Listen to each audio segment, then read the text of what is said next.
Hi hello ನಮಸ್ತೆ ಎಲ್ರಿಗೂ welcome back to my channel. Simple and ಟೇಸ್ಟಿಯಾಗಿ ವೆಜಿಟೇಬಲ್ ಪುಲಾವ್ನ ಬೇಗ ಆಗೋ ರೀತಿ ನಾವು ಯಾವ ರೀತಿ ಮಾಡ್ತೀವಿ ಅಂತ ನಾನು ಇವತ್ತು ಶೇರ್ ಮಾಡತ್ತೀನಿ. ಇದನ್ನು ಬ್ರೇಕ್ಫಾಸ್ಟ್ಗೆ ಆಗಿರ್ಬೋದು ಅಥವಾ ಲಂಚ್ ಬಾಕ್ಸ್ಗೆ ಈಸಿಯಾಗಿ ನಾವು ಮಾಡ್ಕೋಬೋದು. ಇದನ್ನು ಮಾಡೋದಕ್ಕೆ ನಾನು ಇಲ್ಲಿ ಆಲ್ರೆಡಿ ವೆಜಿಟೇಬಲ್ಸ್ನ ಇಲ್ಲಿ ಕಟ್ ಮಾಡಿ ಇಟ್ಕೊಂಡಿನಿ. ನಾನು ಇದಕ್ಕೆ ಕ್ಯಾರೆಟ್, ಬೀನ್ಸ್, ಕಾಲಿಫ್ಲವರ, ಕ್ಯಾಪ್ಸಿಕಮ್ ಮತ್ತು ಪೊಟ್ಯಾಟೊ ಆಮೇಲೆ ಟೊಮ್ಯಾಟೊನ ಈ ರೀತಿ ಕಟ್ ಮಾಡಿ ತೊಗೊಂಡಿನಿ. ಆಮೇಲೆ ಒಂದು 2 ಈರುಳ್ಳಿನ ಈ ರೀತಿ ಉದ್ದುದಾಗಿ ಕಟ್ ಮಾಡಿ ತೊಗೋಬೇಕು. ಒಂದು ಸ್ವಲ್ಪ ಪಾಲಕ್ ಸೊಪ್ಪನ್ನ ನಾನು ಇಲ್ಲಿ ಸಣ್ಣದಾಗಿ ಈ ರೀತಿ ಕಟ್ ಮಾಡಿ ತೊಗೊಂಡಿನಿ. ಅದಾದಮೇಲೆ ಡ್ರೈ ಸ್ಪೈಸಸ್ನ ತೊಗೊಂಡಿನಿ. ಒಂದು ಸ್ಪೂನಷ್ಟು ಜೀರಿಗೆ, ಒಂದು ಸ್ವಲ್ಪ ಕಲ್ಲು ಹೂವು, ಅದಾದಮೇಲೆ ಒಂದು ಪುಲಾವ್ ಎಲೆ, ಒಂದು ಏಲಕ್ಕಿ, ಒಂದು ಸ್ವಲ್ಪ ದಾಲ್ಚಿನ್ನಿ, ಒಂದು ಚಕ್ರ ಮುಗ್ಗು, ಅದಾದಮೇಲೆ 3ರಿಂದ 4 ಲವಂಗ, ಒಂದು 10ರಿಂದ 12 ಕಾಳಷ್ಟು ಮೆಣಸು, ಇದಷ್ಟು ಡ್ರೈ ಸ್ಪೈಸಸನ್ನು ತೊಗೋಬೇಕು. ಇಲ್ಲಿ ರುಬ್ಕೊಳ್ಳೋದಕ್ಕೆ ನಾನು ಇಲ್ಲಿ ಒಂದು ಟೊಮ್ಯಾಟೊ ತೊಗೊಂಡಿನಿ. ಅದಾದಮೇಲೆ ಒಂದು ಸಣ್ಣ ಈರುಳ್ಳಿನ ಈ ರೀತಿ ಉದ್ದದಾಗಿ ಕಟ್ ಮಾಡಿ ತೊಗೋಬೇಕು. ಅದಾದಮೇಲೆ ಖಾರಕ್ಕೆ ಎಷ್ಟು ಬೇಕೋ ಅಷ್ಟು ಹಸಿಮೆಣಸಿನ್ಕಾಯಿ, ಇಲ್ಲಿ ಕೊತ್ತಂಬರಿನ ಸ್ವಲ್ಪ ಜಾಸ್ತಿ ತೊಗೋಬೇಕು. ಅದಾದಮೇಲೆ ಒಂದು ಇಂಚಷ್ಟು ಶುಂಠಿ, ಒಂದು 8ರಿಂದ 10 ಹೆಸರಷ್ಟು ಬೆಳ್ಳುಳ್ಳಿನ ತೊಗೋಬೇಕು. ಇವೆಲ್ಲನೂ ಒಂದು ಮಿಕ್ಸರ್ ಜಾರ್ಗೆ ಹಾಕಿ ಇದಕ್ಕೆ ಬೇಕು ಅಂತಂದರೆ ಮಾತ್ರ ನೀರನ್ನ ಹಾಕಿ ಇದನ್ನು ಸ್ಮೂತಾಗಿ ನಾವು ಅದನ್ನು ಪೇಸ್ಟ್ ಮಾಡ್ಕೋಬೇಕು. ವೆಜಿಟೇಬಲ್ಸನ್ನು ನಿಮ್ಮ ಟೇಸ್ಟ್ಗೆ ತಕ್ಕಂತೆ ಹೆಚ್ಚು ಕಡಿಮೆ ಮಾಡ್ಕೋಬೋದು.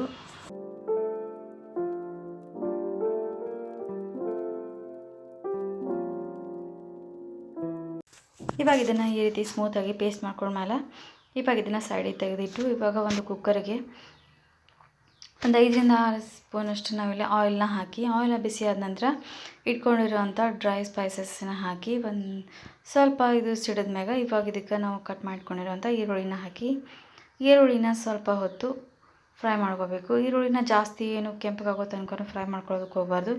ಈರುಳ್ಳಿ ಸ್ವಲ್ಪ ಟ್ರಾನ್ಸ್ಪರೆಂಟ್ ಆಗೋವರೆಗೂ ಇದನ್ನು ಫ್ರೈ ಮಾಡ್ಕೋಬೇಕು.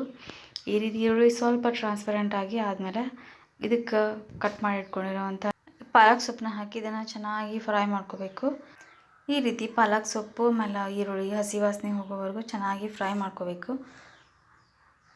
ಈ ರೀತಿ ಚೆನ್ನಾಗಿ ಫ್ರೈ ಆದಮ್ಯಾಗ ಇವಾಗ ಅದಕ್ಕೆ ನಾವು ಕಟ್ ಮಾಡಿ ಇಟ್ಕೊಂಡಿರೋವಂಥ ಕ್ಯಾಪ್ಸಿಕಮ್ಮು ಆಮೇಲೆ ನಾವು ಕಟ್ ಮಾಡಿ ಇಟ್ಕೊಂಡಿರೋವಂಥ ಎಲ್ಲ ವೆಜಿಟೇಬಲ್ಸನ್ನು ಹಾಕಿ ಚೆನ್ನಾಗಿ ಮಿಕ್ಸ್ ಮಾಡ್ಕೋಬೇಕು. ನೀವು ಇದಕ್ಕೆ ಬೇಕು ಅಂತಂದರೆ ಸಪ್ರೇಟಾಗಿ ಒಂದೊಂದನ್ನು ಹಾಕೋಬೋದು, ಇಲ್ಲ ಅಂತಂದರೆ ಒಟ್ಟಿಗೆನೂ ಹಾಕಿ ಈ ರೀತಿ ಚೆನ್ನಾಗಿ ಮಿಕ್ಸ್ ಮಾಡ್ಕೋಬೇಕು. ಅದಾದಮೇಲೆ ಇದಕ್ಕೆ ನಾವು ರುಬ್ಬಿಟ್ಕೊಂಡಿರೋವಂಥ ಮಸಾಲೆನ ಹಾಕಿ ಇದನ್ನು ಎಣ್ಣೆ ಒಳಗೆ ಒಂದು ಸ್ವಲ್ಪ ಹೊತ್ತು ಹಸಿ ವಾಸನೆ ಹೋಗೋವರೆಗೂ ಇದನ್ನು ಫ್ರೈ ಮಾಡ್ಕೋಬೇಕು.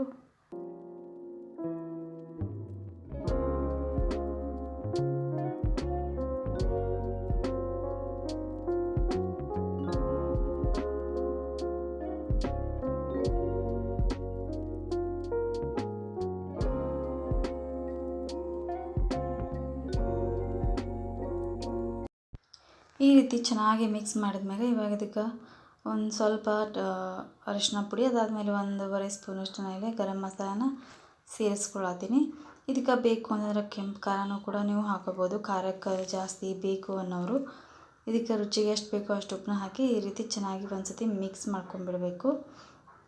ಇದು ಸ್ವಲ್ಪ ಎಣ್ಣೆ ಬಿಟ್ಕೊಂಡ್ಬರಬೇಕು, ಅಲ್ಲಿವರೆಗೂ ಇದನ್ನು ಸಿಮ್ ಒಳಗೆ ಸ್ವಲ್ಪ ಹೊತ್ತು ಬೇಯಿಸ್ಕೋಬೇಕು. ಅದಾದಮೇಲೆ ಇದಕ್ಕೆ ನಾವು ತೊಳೆದಿಟ್ಕೊಂಡಿರೋವಂಥ ಅಕ್ಕಿ ಹಾಕಿ ಇದನ್ನು ಚೆನ್ನಾಗಿ ಮಿಕ್ಸ್ ಮಾಡ್ಕೋಬೇಕು. ಈ ರೀತಿ ಒಂದು 2 ನಿಮಿಷ ಇದನ್ನು ನಾವು ಹಾಕ್ಕೊಂಡಿರೋವಂಥ ವೆಜಿಟೇಬಲ್ಸ್ ಒಳಗೆ ಇದನ್ನು 2 ನಿಮಿಷ ಇದನ್ನು ಚೆನ್ನಾಗಿ ಮಿಕ್ಸ್ ಮಾಡಿಕೊಂಡು ಮೇಲೆ ಸ್ವಲ್ಪ ಆಯಿಲ್ ಬಿಡೋವರೆಗೂ ಇದನ್ನು ಒಂದು 2 ನಿಮಿಷ ಸಿಮ್ ಒಳಗೆ ಬಿಡಬೇಕು. ಈ ರೀತಿ ಬಿಟ್ಟಾಗ ಈ ರೀತಿ ಚೆನ್ನಾಗಿ ಒಂದು ಸತಿ ಮಿಕ್ಸ್ ಆದಮೇಲೆ ಇವಾಗ ಅದಕ್ಕೆ ಇಲ್ಲಿ ಆಲ್ರೆಡಿ ನಾವು ಮಿಕ್ಸರ್ ಜಾರಿಗೆ ರುಬ್ಕೊಂಡಿರ್ತೀವಿ, ಅದರೊಳಗೆ ಸ್ವಲ್ಪ ನೀರನ್ನ ಹಾಕಿ ಈ ರೀತಿ ಮಿಕ್ಸ್ ಮಾಡಿ ಇದನ್ನು ನಾವು 1 ಗ್ಲಾಸ್ ಅಕ್ಕಿಗೆ ಇಲ್ಲಿ 3 ಗ್ಲಾಸಷ್ಟು ನೀರನ್ನ ಹಾಕ್ಕೊಳತ್ತೀನಿ. ನಿಮ್ಗೆ ಜಾಸ್ತಿ ಉದುರಾಗಬೇಕು ಅಂತಂದ್ರೆ ನೀವು 1 ಗ್ಲಾಸ್ ಅಕ್ಕಿಗೆ 2 ಗ್ಲಾಸಷ್ಟು ನೀರನ್ನು ಕೂಡ ಹಾಕೋಬೋದು. ಇದಕ್ಕೆ ಇಲ್ಲಿ ಅನ್ನಕ್ಕೆ ಹಾಕುವಂಥ ಎಲೆ, ಇದು ನೀವು ಆಪ್ಷನಲ್ ಇದ್ರೆ ಹಾಕೋಬೋದು, ಇಲ್ಲ ಅಂತಂದರೆ ಇಲ್ಲ. ಇದನ್ನು ಹಾಕೋದ್ರಿಂದ ನಾವು ಬಾಸ್ಮತಿ ರೈಸ್ ಮಾಡ್ತೀವಲ್ಲ ಅದೇ ರೀತಿನ ಅರೋಮ ಬರ್ತೈತಿ. ಇದರಿಂದ ಮಸಾಲೆ ರೈಸ್ ಕೂಡ ಅಷ್ಟೇ ಟೇಸ್ಟಿಯಾಗೇ ಇರ್ತೈತಿ. ಇದನ್ನು ಈ ರೀತಿ ಚೆನ್ನಾಗಿ ಮಿಕ್ಸ್ ಮಾಡಿ ಒಂದು ಸ್ವಲ್ಪ ಹೊತ್ತು ಕುದಿಯೋದಕ್ಕೆ ಬಿಡಬೇಕು.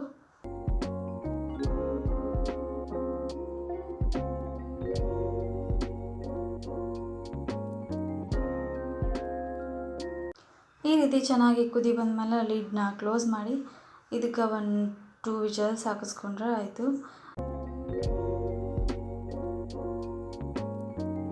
ಸಖತ್ ಟೇಸ್ಟಿಯಾಗಿರುವಂಥ ವೆಜಿಟೇಬಲ್ ಪುಲಾವ್ ರೆಡಿಯಾಗಿರ್ತೈತಿ. ಈ ರೀತಿನೂ ಒಮ್ಮೆ ಟ್ರೈ ಮಾಡಿ ನೋಡಿರಿ.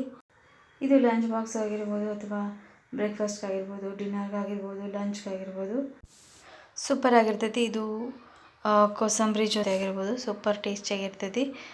ಈ ರೀತಿ ಚೆನ್ನಾಗಿ ಒಂದ್ಸತಿ ಮಿಕ್ಸ್ ಮಾಡಿದ ಮೇಲೆ ಸ್ವಲ್ಪ ಜಾಸ್ತಿ ಕೊತ್ತಂಬರಿನ ಹಾಕಿ ಈ ರೀತಿ ಒಂದ್ಸತಿ ಚೆನ್ನಾಗಿ ಮಿಕ್ಸ್ ಮಾಡಿ ಸರ್ವ್ ಮಾಡಿದ್ರೆ ಆಯಿತು. ಸಖತ್ ಟೇಸ್ಟಿಯಾಗಿರುವಂಥ ವೆಜಿಟೇಬಲ್ ರೈಸ್ ರೆಡಿ ಆಗಿರ್ತೈತಿ. ಇದನ್ನು ನೀವು ಒಂದ್ಸತಿ ಟ್ರೈ ಮಾಡಿದ್ರೆ ಅದು ಹೆಂಗೆ ಬಂತು ಅಂತ ಪ್ಲೀಸ್ ಕಮೆಂಟ್ ಒಳಗೆ ತಿಳಿಸ್ರಿ. ಹೋಪ್ ಈ ಒಂದು ರೆಸಿಪಿ ವಿಡಿಯೋ ನಿಮ್ಗೆ ಇಷ್ಟ ಆಗೈತೆ ಅಂತ ಅಂದ್ಕೊಳತ್ತೀನಿ. ಇಷ್ಟ ಆಗಿತ್ತು ಅಂದರೆ ಪ್ಲೀಸ್ ಒಂದು ಲೈಕ್ ಮಾಡಿರಿ. ಫ್ರೆಂಡ್ಸ್ ಆ್ಯಂಡ್ ಫ್ಯಾಮಿಲಿಗೂ ಕೂಡ ಈ ವಿಡಿಯೋನ ಶೇರ್ ಮಾಡಿರಿ. ಯಾರೆಲ್ಲ ಸಬ್ಸ್ಕ್ರೈಬ್ ಮಾಡ್ಕೊಳ್ತೀನಿ ನೋಡ್ತಿದ್ರಿ ಅಂದರೆ ಪ್ಲೀಸ್ ಸಬ್ಸ್ಕ್ರೈಬ್ ಮಾಡ್ಕೊರಿ.